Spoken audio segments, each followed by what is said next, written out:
Hello my loves, it is that time of the month. I'm a little bit behind on getting this up, but I am bringing you my January wrap up. So I'm going to talk about all the books that I read in January, and I had a brilliant start to the new reading year. So I have a selection of books here for you, 2 5 stars in January, 1 2-star and a few in between. So let's crack on, shall we? So I read 9 books in January, which totaled 3,176 pages. As I just mentioned, 2 of those were 5 stars, 5 were 4-star, 1 was 3-star and 1 was 2-star. So pretty bloody good, I thought. And as far as format wise, 4 of them were physical books, 2 were audio and 3 were ebook. So a pretty even split across the board. When we look at genres, if you've been here before, I tend to give you the story graph schematic, where some of these will be double counted if it goes across 2 genres, but the prominent ones are classic and fantasy, which I read 3 for each genre. Then we had 2 for middle grade, 2 for LGBTQ, 2 for poetry and 2 for contemporary. 2 for poetry is like way out of my wheelhouse, but I will discuss those when we get to them. So I'm not going to do any more stats today, I'm just going to crack straight on, and as usual I will go in reading order, so the 5 stars will be sprinkled in amongst the books that I read, but obviously 5 4-star reads. There were a lot of good books this month. So the first book that I finished was The Blade Itself by Jo Abercrombie. I listened to this on audio and I would highly recommend it. The narrator was fantastic. I will check who the narrator was and put it up here, but the voices and accents that he gives to the characters just really brings them to life. In particular, there is a character in this who is the best baddie I have ever come across, Glockter, and his character, I could read a whole book that was just on him because he is masterfully written.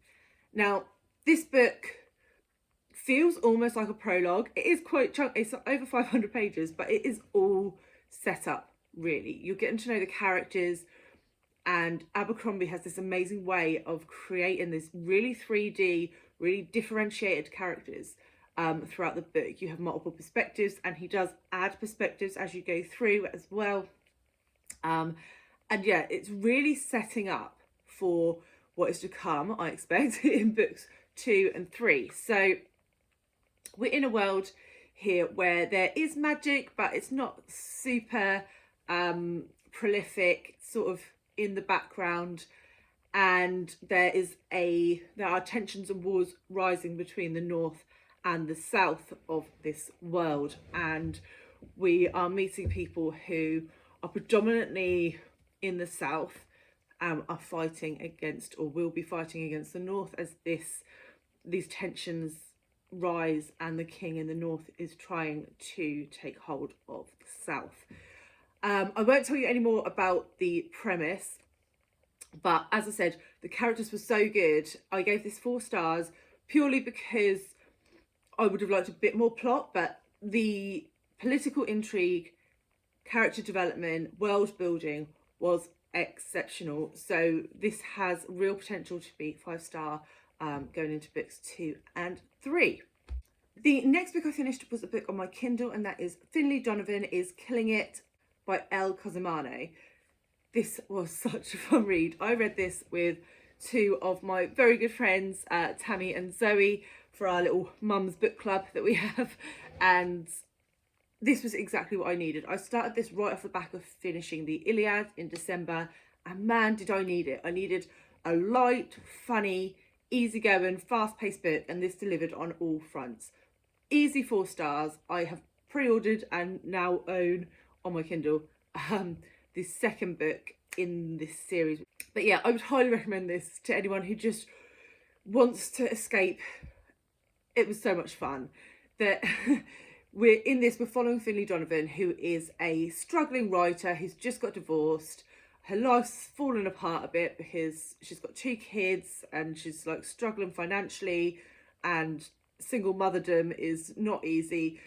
And it starts off at the beginning of the book with her trying to get her kids ready to go to school, I think, so that she can go to a meeting with her editor, her publicist. Anyway, and there's this section where her daughter has snipped off a chunk of her hair and is like having a meltdown about it, so she just duct tapes it on and sticks a hat on.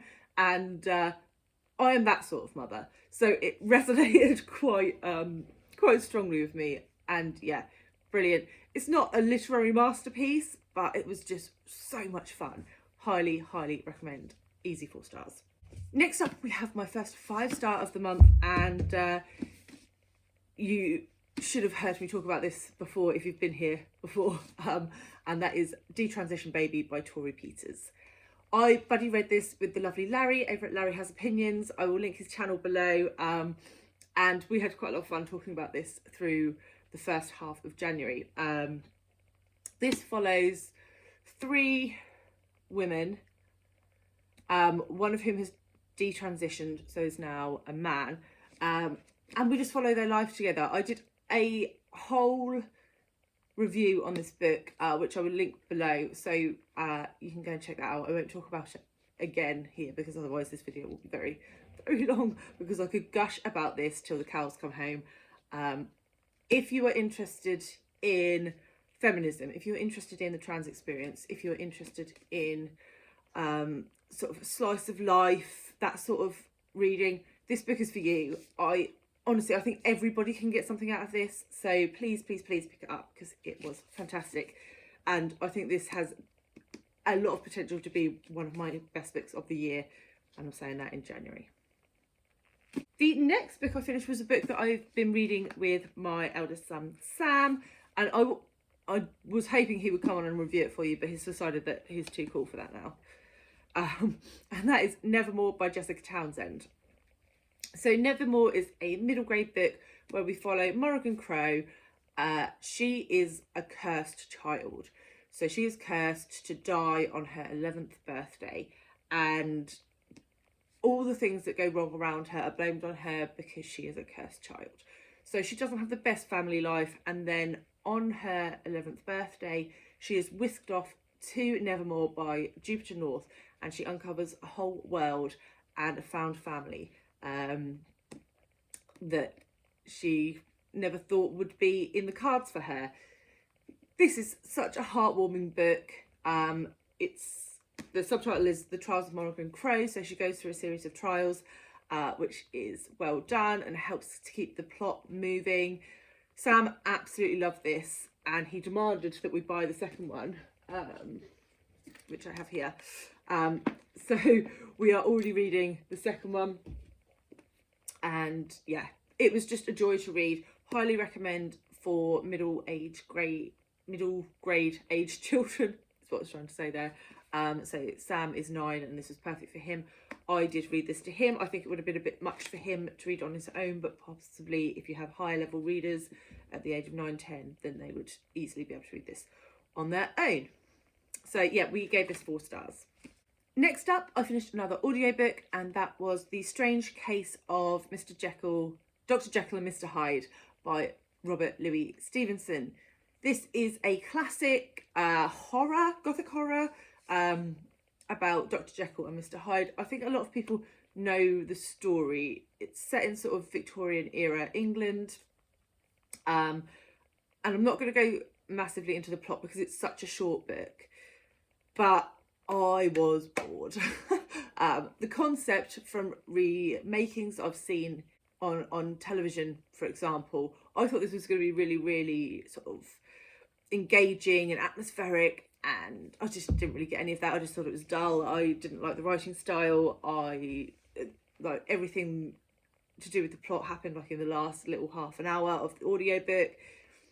It was just meh. So this was my 2-star read of the month. I didn't really like it. But from a 2-star back to 5-star, my second 5-star of January, was Anne of Green Gables by Elle Montgomery. This book took me by surprise because I knew nothing about it going in. I knew it was sort of on the classic children's lists that like everyone's read except for me.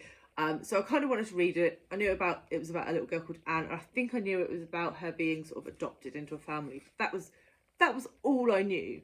And man, this was a joy to read. The character of Anne Shirley in this book, oh, you just can't help but fall in love with her. She is a child with a huge imagination. She hasn't come from the easiest background, but she's so hopeful and optimistic and romantical, and she is a delight to read. And it's basically a story of her misadventures as she moves to Green Gables and discovers what it is to belong somewhere.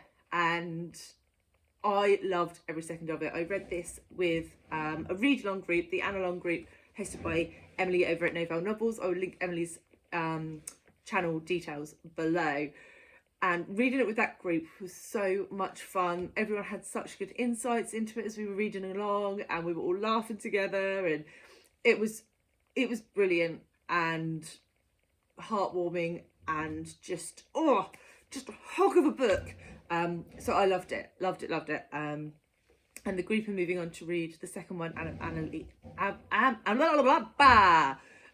of Avonlea, in February. So if you do want to join the group, there is still time to catch up and crack on with Anne of Avonlea, or if you've already read Anne of Green Gables and just want to jump straight in with the second one, there is space. Come join us, join the fun.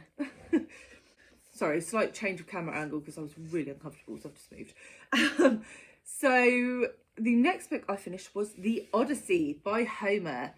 So I put up a video on a guide to reading Homer last week, so if you want to see some more of my sort of thoughts around it and what the plot's about and that sort of thing, please go and check that out. I will also link that video below. But I read this with the Eclectic Book Club, hosted by the lovely Shelley over at Shelley Swearingen and David at David Wiley, so I will leave their channels linked below. That is a lovely book club if anyone's interested in getting involved. They are reading a John Steinbeck book, the name of which escapes me. I'll put it up this month. Unfortunately, I can't join in February because of so many other commitments, but I would highly recommend joining that reading group if you are that way inclined, because everyone in there is just so lovely and welcoming, and there's great discussions, and yeah, and it just adds to the reading experience. So I gave The Odyssey 4 stars. I much preferred this to the Iliad.